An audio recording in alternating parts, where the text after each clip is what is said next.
This opens up so many. Like you said, this guy still has 4 picks. 4 picks in the first 2 rounds. 2 first rounders, by the way. Like he could literally do what he wants. You can go best player available. Yeah. For every single pick. At this point too, and I'm not like bashing you, like don't take this way. I'm just like your faction of defense. Yeah. Maybe not the case so much anymore. Yeah. That secondary, Brad Holmes, what has he done the free agency? Defense. Outside of David Montgomery. Should have told that to yourself before you did that mock draft.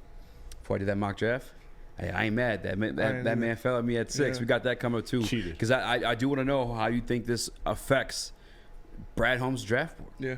Do they even stay at 6 now? Do they get ballsy? Now they could truly, they want to. Take a quarterback. Go up, yeah. Sit on that for you. It opens everything. It opens all possibilities, and we know that man Brad Holmes is a wizard. So he's going to do whatever it takes to get the best players available, period. And this provides you with so much freedom, so much flexibility in the draft with already the amount of assets you have to move around. Brad Holmes can, with the amount of assets he has, with the players on the roster, he can pick who he wants, where he wants. Yeah. You can go out there and go to any position in the draft and take any player in the draft you want because of what you just did in free agency. It doesn't matter who is where. If you really want a guy and he's there, you can throw a ton of shit at him and go get that guy. And we've seen him do it before with Jameson Williams. So, there are a lot of different factors that go into this. I'm extremely excited. What do you think? Do you have? I have no fucking idea. Isn't that crazy? I don't either. No fucking clue what's going to happen. I'm not going to sit here and cap and be like, well, with Brad Holmes' draft tendencies, it seems that he likes to double up here, so he might be taking 2 linebackers in the second round. I could see a cornerback and a wide receiver off the board. No, I don't fucking know, dude. He can do anything he wants. And the rest of the league knows that too, bro. Big villain. He's out there like, yes. Big villain energy, man. He can. Big V energy. He can do big V energy. He can do anything he wants. Period. Anything he wants. I would love to be a fly on the wall of Brad Holmes' war room. Just all right, stay on hold for me, man. Hearing what's going on. I'll do the fly imitation one more time. Has a solo cam, if anything. I did have it on solo the first. That was more kind of like lizard than fly. I don't know if flies got head movement like that, but yeah, do they even have necks? Do flies? I don't think they do. That's why their eyes are like, you know what I'm saying? Yeah, they don't really have to move. Yeah. But man, no, I'm with you. Can do what he wants, when he wants, where he wants, to who he wants. Open up the board to BPA. Yeah, like best player available. We got a caller, JB. Dare I say, like we even allowed a possible Jalen Carter to re-enter the conversation. For me, at least, I still want Jalen Carter. I know you never fell off of it, but never. For me, it got a little bitter. But we do have a caller. Who we got, JB? We got our favorite. It's Scott for you guys. Oh, our guy Scott Klingler. Hey guys, how's it going? Good. How you doing, Scott? Not too bad. Pretty damn giddy and excited after seeing all the free agent signings that Brad Holmes has gotten them. You and me both. How you feeling about that backfield? A lot better now that they got a lot more help than what they had. Now they can focus on the middle linebackers and the defensive line. So how do you think that backfield's going to shake out next year? Who are you looking as your starters? Ooh, that's a tough one. Ooh, that is a tough one. I'd go Emmanuel, Walker, CJ, and we'll go Jeff Okudah. See, but then you don't have Sutton out there. Yeah, where you got Sutton, though. You got to put Sutton out there. He's a Pro Bowler. What? Rotations. Fresh legs. Make a Pro Bowl? Scott, man, it's up there. I appreciate you calling in, man. Yeah. Appreciate you calling in, Scott. It's gonna be. We have to go to camp next year. Oh, 1,000%. I gotta get some. I'm calling up BD for a week. Yeah, I hope I get vacation days to the other place. Cause like I literally want to go like the same way I did like this past year. Yeah. Every day I'm trying to go, trying to be there every day. because that's definitely something I want to see, like how things are shaping out. Because what Scott said sounds like a perfectly fine secondary to me. But guess who's missing? The guy you just gave $11 million to in Cam Sutton. And Kirby Joseph. And Kirby, yeah. For me, I don't even remember. Cam Sutton's a guaranteed starter. Guaranteed. Yeah. I feel like Kirby Joseph is a guaranteed starter.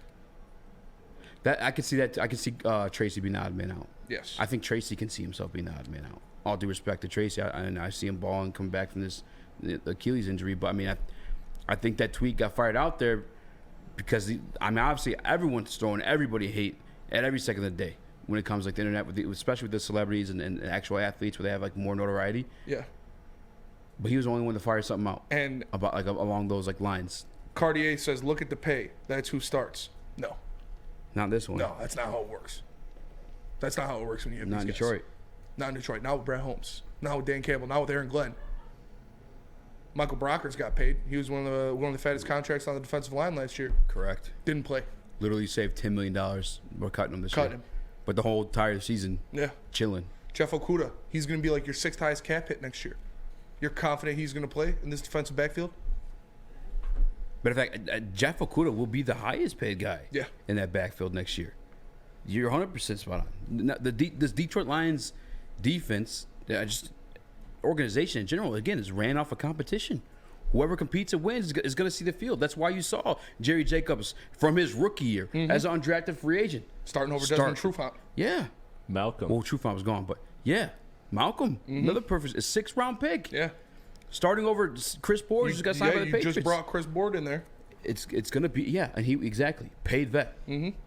Malcolm gets to start making what, $60K or $600K. Mm-hmm. Like, it's not how it works, man. It's not how it works. It's, and again, I guess bringing it back to the draft conversation a little bit here too is like, I teased it before, but I truly, for me at least, like again, it got bitter for me a little bit there, but this team feels so much closer to competing, and I guess we'll make this the next topic. It's not that. They're not closer to competing. They are competing. At those moves, you are competing. Like Brad Holmes said, they're not one guy away. They didn't get one guy. Exactly. They got 5 starters. Exactly. And that's what I'm saying. Like, closer to competing from where they were. Yeah. To the point where, like, Jalen Carter's there at 6. Grab him. You got to think before all of this, they had the 5th best odds to win the NFC. Because that's the other part of it, too, is like the Jalen Carter situation. That changed a little bit more, too, because you again added another veteran to this locker room. And one that, quite honestly, that might be a little bit of a sobering and maturing moment for CJ because he was, again, that's the narrative surrounded around him at times, and maybe that's part of the reason why he's on this prove-it deal was the maturity at times. Mm-hmm. He's going to see that in Jalen Carter. He's going to be able to share that experience for him. Look, dog, I led the league in interceptions last year. Yeah. I was one of the highest performing safeties in the league. Yeah. I had to sign here on a 1-year deal versus, like, breaking the bag because of the way I was acting, like, I guess sometimes on field, and I don't know what it is off the field. I can't speak to any of that stuff. But, like, he has that example of himself for Jalen Carter if he's brought into that locker room. Like, the whole locker room dynamics changed, too. Mm-hmm. And, oh, by the way, speaking of, like, CJ being, like, a little bit of a dog, we got that, too. We got Draymond on this defense. For sure. We got somebody to, like, Justin Fields, yeah, he can run. I don't think he's yet built his confidence as a passer. Mm-hmm. Matter of fact, he got intercepted by Aiden last year. Yep. Like, imagine CJ when they rushed him like doing 2 that. guys. Because I don't know if you guys remember, too, it was when he was back in New Orleans and he intercepted Tom Brady. And Brady's, like, still chasing down or jogging down. And CJ just stands, like, in front of him. Yeah. Just gets in the way, like it's Tom Brady, bro. You know what I'm saying? Like, and what did we talk about? Kind of like Deion Sanders' rules with his players who he wants. Yeah. What have we always talked about that we like in our secondary and cornerbacks? Chirping. That means you're good. You got to talk shit. Yes. And we finally got him. And we got him, bro. He's going to be out there talking shit. Mm-hmm. I know Jerry's built like that, too. Yeah. You see Jerry chirping out there for sure. Seatbelt gang. That you saw Amon-Ra St. Brown and DJ Chark doing it to Jareer Alexander after the game. Seatbelt pointed up. That's what they... Gang. You saw Aaron Glenn, the coach, doing it in practice. Practice. Like, he's chirping. Him and Deuce barking at each other. Like, this team is going to be so competitive, so hungry, so feisty. I'm telling you guys, I cannot wait for training camp. Obviously, the real games, it's a fever dream right now to see that team on the field in real live shit, but training camp, I wish we had Hard Knocks again this year. Because that shit would be live. I know. I really wish too. I really wish so too. I think Kudos become a beast out of this. I mean, this is what they wanted, and they had this guy grabbed 3 of the top 5 cornerbacks in the draft class. Yeah. Top 6, however you want to rank them. 3 of them, and not one of them got like a max deal. No. Not one of them got paid. We were like, oh my god, he got paid that much. No. Again, if GJ got a fat contract like that with this team, Yeah. you'd be like, damn, you still You be would have excited. been hyped. You would You'd have been hyped as like, all fuck. right, that's the best safety on the market, run it. But he got it for $8 million, and you still can sign DJ And he's the Chark. final piece. He's the completing piece of the puzzle. Like, bro, what?